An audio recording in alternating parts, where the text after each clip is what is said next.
Hey there, car enthusiasts. Welcome to another episode of This Old Audi. So, today we're doing a repair on the common failure points on this. We're going to dive into the world of upper control arms. The bushings have failed on this. I can hear some clunking coming from this side. So, I'm going to get those replaced. I'm going to carry y'all along for the ride. So, grab your wrenches, your jack stands. Let's get started.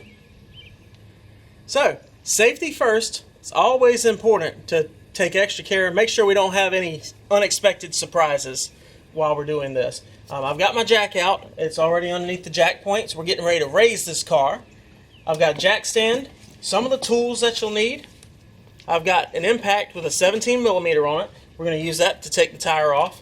I've got a tuning fork or a ball joint separator, a ratchet, a socket set, and a wrench set. All down here, as well as my new control arms. So, first thing we're going to do is go in the back of the vehicle. I'll show you where this is. Let's go for a walk. We're going to go in the trunk, and right in here is where you're going to find this. So now, here we go. Let's raise this car.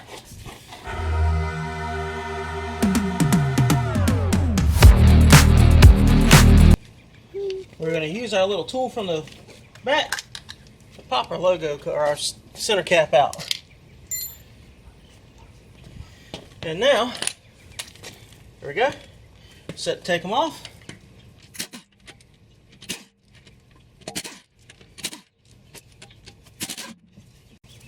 Tire's coming off.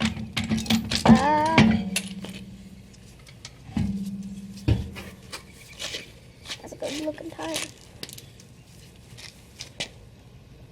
Alright, right here we can see the upper control arms. Right here and right here. This bolt right here, there's a nut on the other side, is what we're going to have to loosen up to take this side out. But we do have this strut tower that's up here, and it's a little bit of a snug fit on the side. So, we're going to have to lower that strut tower. To do so, we need to take this off.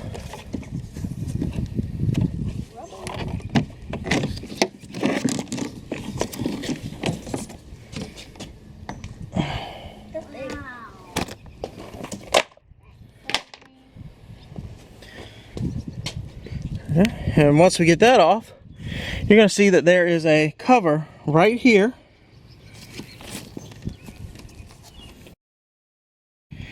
There's also another one back down here. You may be able to see it, maybe not. And then the third bolt is right here, as plain as day to see. We're going to have to loosen those up to lower this strut mount down so we can get those off of there. So, I'm going to sit it back, and we're just going to let you all watch. Alright, these are going to be 16 millimeter, so you need to get your 16 millimeter ratchet and 16 millimeter wrench.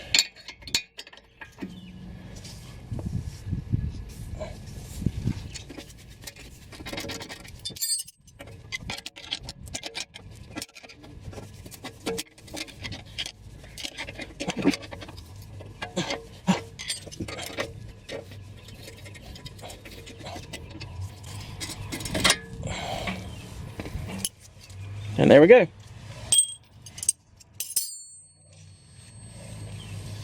Now we're going to go ahead and get our fork here.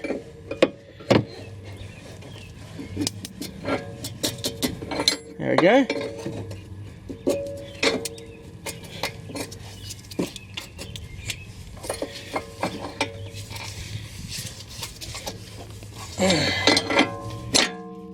Woo! One down.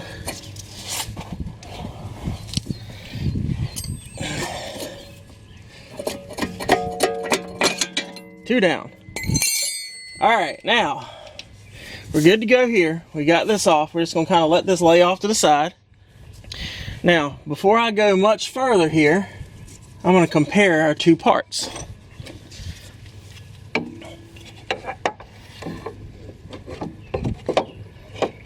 Looks like the right part to me. And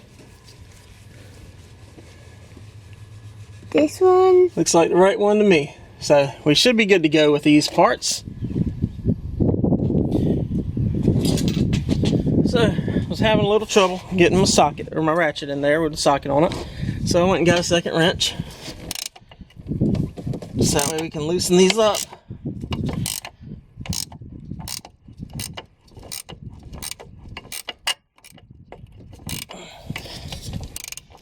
And get them out. As you saw, it just kind of fell down when I got it loose enough. And I might be able to get this one off without taking the strut tower down.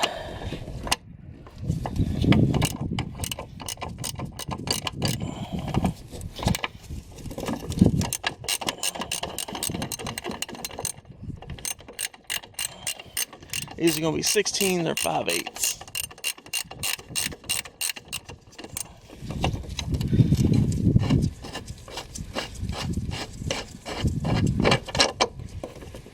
Yeah, can't quite get it out of there. Alright, well, I got that one loosened. I'm going to loosen the other one too.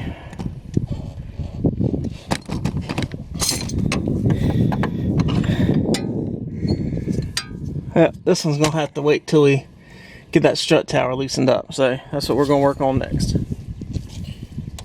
Alright, so we need to get our little caps out of here. So now, I'm going to take this bolt out, and this one down here is being a pain. You can see it there. I'm going to use the impact to get that one out.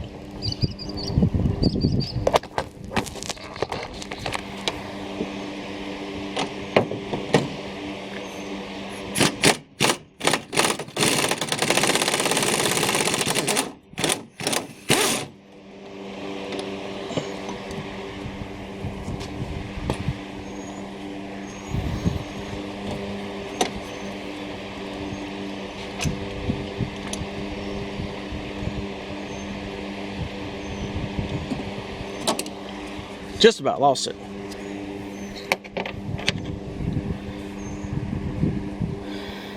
Alright, now we can go back down. Alright, now we're going to need a pry bar. Pretty big pry bar. Alright, we're going to have to get the pry bar and get up here behind this to lower this down. And that should, in turn, let us get these bolts out of here. So, here we go. Oh, thank you kindly. Good grief. This is dumb.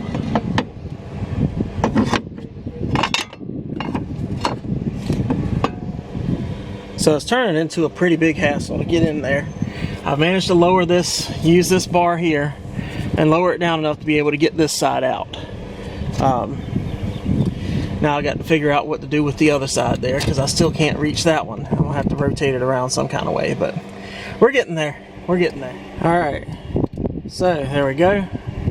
Took a lot of prying and everything to get that all out of there, but you basically have to twist this around to be able to get this bolt out of the hole there. So, yep, I'm going to work on putting everything back together. We just got to reassemble in reverse order, and yay, then we'll be all done and good to go, but I'm going to keep on going. As you can see, I'm super excited because I got the first one back on, but I've got it very loose. What we've got to do is we've got to tighten this down so that it's snug, so that this arm will stay in place, and then we have to measure from this plane right here to the top edge of the ball joint. Should be 94 millimeters when installed. If you don't have a meter stick around or a caliper or anything to measure it with, then that is 3.70 inches. So just under 3¼ inches. You've got a 2 millimeter tolerance either direction. So you got to get it pretty close to that, but that will do it. So when we're all said and done, it'll end up being somewhere along up in here. I'm going to go ahead and get that in there, get it secured, and then we'll get the other back on and then take everything from there.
Now we've got to crank these down, and then it'll be able to spin this strut back around and lock it back in place.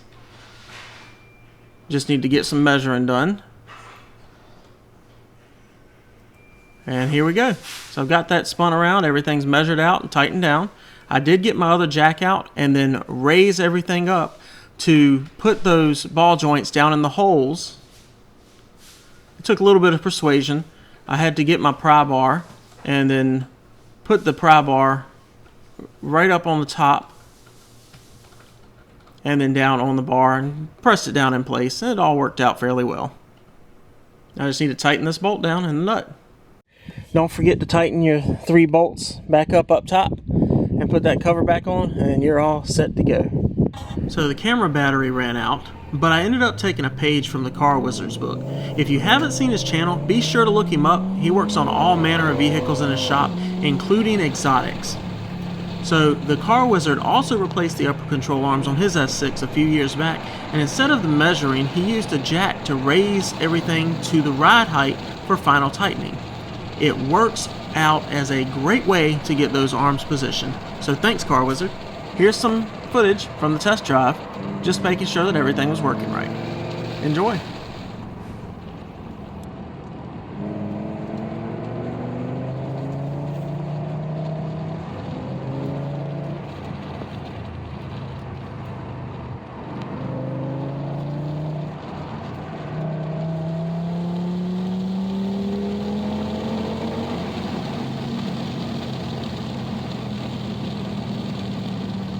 That was replacing the upper control arms on an Audi S6. Thank you for joining in. As you saw, camera did run out of battery, but it's okay, I got it wrapped up. Be sure to do the other side as well. You want to do these in pairs. But as for now, that's all. We'll see you later.